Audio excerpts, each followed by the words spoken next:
नमस्कार दोस्तों, मैं सुनीता कथा मंथन में आप सबका स्वागत करती हूँ। कथा मंथन में आज सुनिए ब्राह्मण की बेटी का द्वितीय अध्याय, जिसके लेखक हैं शरद चंद्र चट्टोपाध्याय। सामने बरामदे में बैठी संध्या एकाग्र मन से कुछ सिल रही थी। पूजा समाप्त करके जगधारती बाहर आई, एक पल तक बेटी की ओर देखती ही रही और फिर बोली, सुबह से क्या सिलाई कर रही हो संध्या? दोपहर हो गई है, नहाना खाना नहीं है क्या? परसों तो दवाई खाई थी और अब खाली पेट रही तो पित्त हो जाएंगे। संध्या हाथ से धागा तोड़ती हुई बोली, मगर पिताजी अभी तक नहीं आए। जानती हूँ, बिना पैसे की चिकित्सा में और कितना समय लगेगा नहीं जानती। फिर मैं तो हूँ, तुझे उपवास करने की क्या जरूरत है? संध्या चुपचाप अपना काम करने लगी। कोई जवाब नहीं दिया। माँ ने प्रश्न किया, क्या सिलाई कर रही है? अनिच्छा पूर्वक उत्तर दिया, बस 2 बटन लगाने हैं। जानती हूँ बेटी, जानती हूँ, नहीं तो मैं पूछती मेरी साड़ी अलग क्यों रख दी। मगर इतना भी क्या पिता का लाड़ करना, जैसे धरती पर और किसी के पिता ही नहीं है। कहाँ एक बटन नहीं है, कहाँ से धोती फट गई है, किस कपड़े में जरा सा दाग लग गया है, जूते में क्या हुआ है। दिन रात इन्हीं चक्रों में है। इसके अलावा जैसे दुनिया में तेरा और कोई काम नहीं है क्या? संध्या ने चेहरा उठाया और हंसकर बोली, पिताजी को तो यह सब दिखाई ही नहीं देता माँ। उत्तर सुनकर माँ खुश नहीं हुई। बोली, दिखेगा कैसे? बेकार की डॉक्टरी से समय मिले तब ना। अच्छा, वह डोम औरतें गई या नहीं? नहीं जाती तो क्या करती माँ? मगर गई भी थी कब? छूकर जाति नष्ट करके उसके बाद फिर सुई में धागा डाल रही है। उठेगी नहीं क्या? तुम चलो माँ, मैं अभी आती हूँ। अपना बीमार शरीर लेकर तुझे जो करना है कर। तुम दोनों के साथ भौंक कर तो मेरा सिर गर्म हो गया है। इस घर में मेरी अब जरूरत नहीं है। अब मैं अपनी सास के पास काशी में जाकर रहूंगी, बस साफ साफ कह देती हूँ। यह कहकर क्रोध में भरकर जगधारती पीतल का कलश उठाकर तालाब की ओर चली गई। संध्या सिर झुकाए मुस्कुराई और माँ की बातों का कोई जवाब नहीं दिया। उसका सिलाई का काम समाप्त हो गया था। सुई धागा समेटकर साबुन के बक्से में रखकर उठने ही वाली थी कि पिता की आवाज़ सुनकर चौंकी। वो हमेशा व्यस्त रहते हैं। अभी अभी घर आए हैं। एक हाथ में होम्योपैथी दवाई का डब्बा और दूसरे हाथ में कुछ डॉक्टरी पुस्तकें। बेटी को देखते ही बोले, संध्या जरा उठ बेटी, जल्दी से दवाई का बड़ा डिब्बा एक बार। क्या करूँ, कुछ समझ नहीं आता इस मुश्किल समय में। संध्या जल्दी से उठी, पिता के हाथ से दवा का डब्बा और पुस्तकें लेकर एक और रख दी।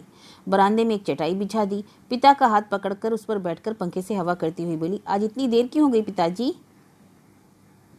देर? मुझे नहाने खाने की फुर्सत है, तुझे लगता है? जिस रोगी के पास नहीं जा पाता वही नाराज होता है, गुस्सा हो जाता है। प्रिया मुखर्जी के हाथों से दवा ना पाकर जैसे कोई बचेगा ही नहीं। अरे डर बेकार है, ऐसा नहीं हो सकता। मगर प्रिया मुखर्जी तो एक ही व्यक्ति है, 2 तो है नहीं।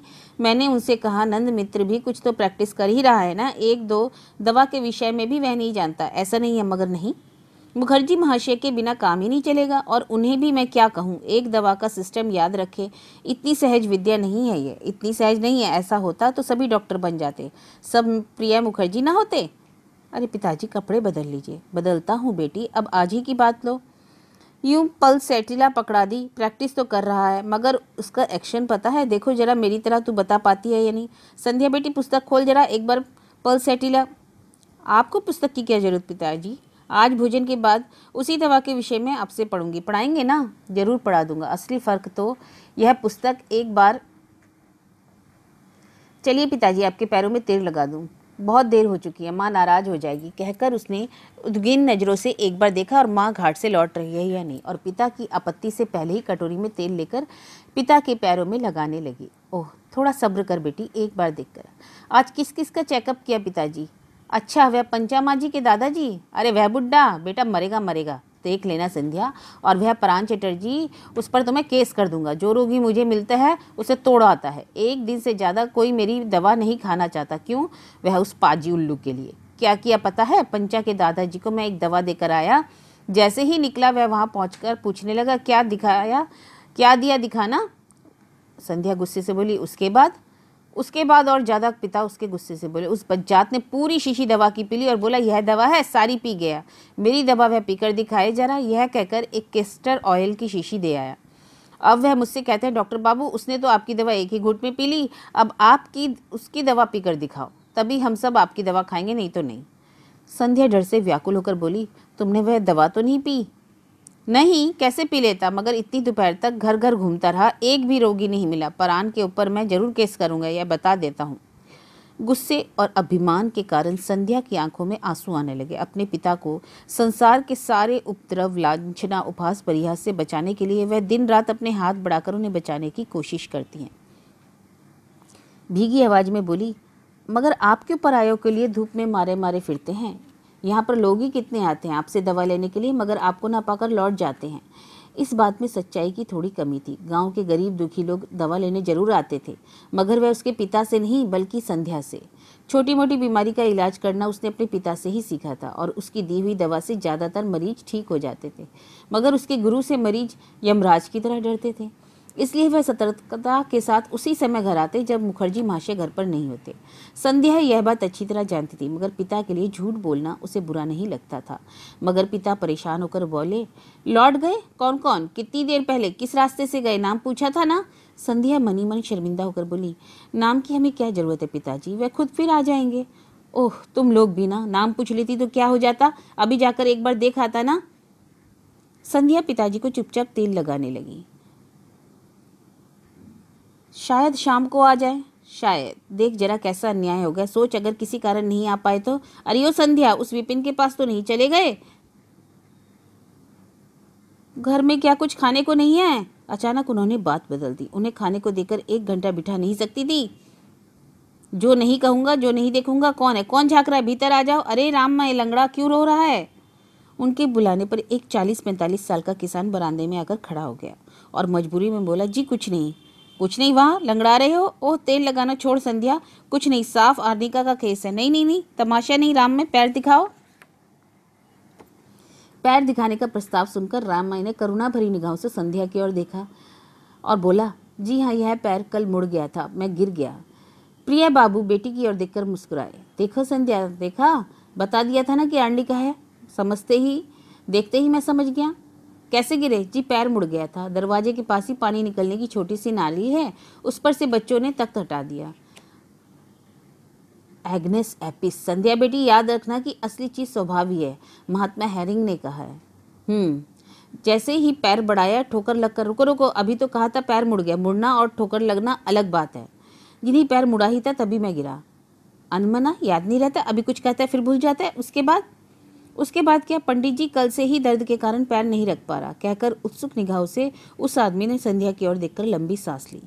संध्या जल्दी से बोली, पिताजी देर हो रही है, थोड़ी आर्निका। ओ तू जरा रुक संध्या, केस को स्टडी करने दे।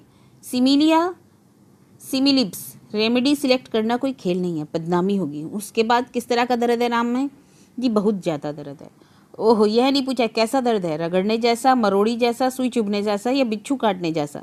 झंझनाहट हो रही है या सरसराहट? जी हाँ पंडित जी, वैसा ही कुछ है। इसका मतलब झंझनाहट वाला दर्द है। उसके बाद क्या होना था पंडित जी? कल से दर्द के कारण मरा जा रहा हूँ। रुको रुको, कहाँ मरे जा रहे हो? राम मैं अधीर हो गया, बोला, मुखर्जी बाबू, लंगड़ा रहा हूँ, पैर रख नहीं पा रहा हूँ, मरना नहीं तो और क्या है। कोई दवा दे दीजिए पंडित जी, बहुत देर हो गई है। पिताजी 2 बूंद अर्निका। प्रिया बाबू बेटी की ओर देखकर हंसते हुए बोले, नहीं बेटी, यह अर्निका केस नहीं, विपिन होता तो वही देता। 4 बूंद एकोनाइट 30 शक्ति 2 घंटे के अंतराल पर लेनी है। संध्या आंखें फैलाकर बोली, पिताजी एकोनाइट? हाँ बेटी, मृत्यु का डर, गिरकर मर जाऊंगा। सिमिलिप्स क्यूरेंटम, महात्मा हेरिंग ने कहा है, रोग का नहीं रोगी का इलाज करो। मृत्यु के डर पर एकोनाइट सबसे अच्छी दवा है। विपिन होता तो फिर भी इलाज करने जाता है। राममाई, मेरी बेटी से दवा की शीशी ले जाओ, 2 घंटे के अंतराल में दवा लेनी है। शाम को आकर मैं देख लूँगा। और हाँ परान, अगर तुम्हारे पास आकर दवा दिखाने को कहे, खबरदार उसे दवा मत दिखाना, वह सारी दवा पीकर कैस्टर ऑयल रख जाएगा। पेट में मरोड़ लग रही है। संध्या राममाई को दवा देने के लिए उठकर खड़ी हुई थी। डरती हुई बोली, कैस्टर ऑयल तो नहीं पी लिया पिताजी? नहीं। वह दवा कहाँ है? तो आप नहीं जल्दी से, वह दवा इस घर में समय पर कुछ नहीं मिलता। रहने दे दवा। कहते कहते प्रिया बाबू जल्दी से बाहर गए। राममाई बोले, दीदी दवा? ठहरो, मैं अभी ला कर देती हूँ। अभी जो तुमने आर्नी नाम लिया था वही 2 बूंद दे दो। मुखर्जी बाबू की दवा? नहीं, मैं पिताजी से ज़्यादा जानती हूँ राममाई। क्या? राममाई लज्जित होकर बोला, नहीं ऐसी बात नहीं, मगर मुखर्जी बाबू की दवा बहुत तेज है ना दीदी। मैं दुबला पतला इंसान, ऐसा करता हूँ, मैं जाकर मेदी को भेज देता हूँ, कल से उसका पेट खराब है, मुखर्जी बाबू की दवा से ठीक हो जाएगा। मुझे तो तुम अपनी वाली दवा ही दे दो। संध्या उदास होकर बोली, ठीक है सौरव, कहकर राममय के साथ बरामदे में होती बराबर वाले कमरे में चली गई। जगत भारती पूजा के लिए पानी लेने गई थी। घर में घुसते ही पानी से भरी कलसी नीचे रखकर गुस्से से पुकारा, संध्या आती हूँ माँ। तेरे पिताजी नहीं लौटे अब तक? तो क्या आज से भगवान की पूजा बंद? अरे पिताजी को तो आए काफ़ी देर हुई, तेल लगाकर नहाने गए हैं, पर मैंने तो तालाब पर नहीं देखा। संध्या जानती थी कि वे कहाँ गए हैं। कुछ पल चुप रहकर बोली, तो शायद आज नदी पर नहाने चले गए हों, देर हो गई, बस अब आने ही वाले होंगे। जगत भारती का गुस्सा बिल्कुल भी कम नहीं हुआ और ज़्यादा गुस्से में भरकर बोली, अब मुझसे बर्दाश्त नहीं होता संध्या, या तो वो कहीं चले जाएं, नहीं तो मैं कहीं चली जाऊंगी। कितनी बार कहा था कि भट्टाचार्य जी नहीं आ पाएंगे, आज थोड़ी जल्दी लौट आना, फिर भी इतनी देर कर दी। भगवान को पानी तक नहीं दे पाई हूँ। और फिर कल रात का क्या कारनामा करके आए जानती हैं? विराट प्रमाणिक के ब्याज के सारे रुपए माफ़ करके रसीद दे आए हैं। तुमसे किसने कहा माँ? क्यों, विराट की बहन ही तो बता कर गई है, अपनी भाभी के साथ वह तालाब पर नहाने आई थी। संध्या मुस्कुराने की कोशिश करती हुई बोली, उन भाई बहन में झगड़ा रहता है, हो सकता है वह झूठ बोल रही हो। संध्या क्यों तो सारी बातें ढकना चाहती है? विराट अपना बुखार दिखाने के लिए बुला ले गया था, दवा खाई, तेरे पिता को धुवंतरी कहकर पैर छुए, जमींदार कहकर पुकारा, गौरी सेन कहकर पीठ खुजा दी, बस सब बता बता कर वह हंस हंस के लोटपोट हो रही थी। रुपए गए कोई बात नहीं, मगर लगा जैसे घर ही ना लौटूं, इस कलश को गले में बांधकर डूबकर मर जाऊं। आजकल कुछ ज्यादा ही बढ़ चढ़कर कर रहे हैं। अब तू ही बता, मैं घर कैसे चलाऊं? कितने रुपए थे माँ? 10-12 रुपए से कम नहीं थे, मुट्ठी भर रुपए यूं ही। उनकी बात भी पूरी ना हो पाई थी कि भीगे कपड़े समेत प्रिय बाबू घर में घुसते हुए चीख कर बोले, संध्या तौलिया दे, तौलिया बेटी, एकोनाइट 30 शक्ति बक्से के कोने में। जगत भारती गुस्से से जल उठी, बोली, मैं देती हूँ एकोनाइट? ससुर के अनपढ़ जमींदार बनते शर्म नहीं आती तुम्हें? किसने कहा था तुमसे विराट का ब्याज माफ करने को? किसकी जमीन पर तुम इतनी नीची जाति को लाकर रखते हो? किसकी जमीन को तुम दान कर आते हो? हमेशा तुमने मुझे जलाया है, आज या तो मैं जीऊंगी, नहीं तो तुम मेरे घर से निकल जाओ। संध्या तेज आवाज में बोली, माँ भरी दोपहर को यह तुमने क्या शुरू किया है? माँ ने भी उसी तीव्रता से उत्तर दिया, इस बात के लिए दोपहर या सुबह क्या देखना। कौन है यह पूजा करके खा पी कर घर से दूर होता है? बहुत सहा मैंने, अब नहीं सह सकती। कहते कहते अचानक रोते हुए तेजी से भागते हुए अपने कमरे में चली गई। प्रिया बाबू ने लंबी सांस छोड़ते हुए हुंकार भरी, बोले, मैंने कहा था मैं जमींदार हूं तो क्या हुआ? यूं ही तुम्हारे ब्याज के रुपए कैसे छोड़ दूं विराट? तुम यह कह क्या रहे हो? मगर कोई किसी की सुनता कहाँ है? और उन्हें भी क्या दोष दूं? दवा खाने तक का तो इंतजाम है नहीं। नेट्रॉम 2 बूंद। संध्या की आंखों में आंसू छलक आए। उसने सावधानी पूर्वक आंसू पोंछकर कहा, पिताजी क्या आप माँ को बिना बताए इन चक्करों में पड़ते क्यों हो? मैं भी चाहता हूँ इन चक्करों में ना फंसूं बेटा, मगर प्रिया मुखर्जी के सिवा इस गांव का काम ही नहीं चलता।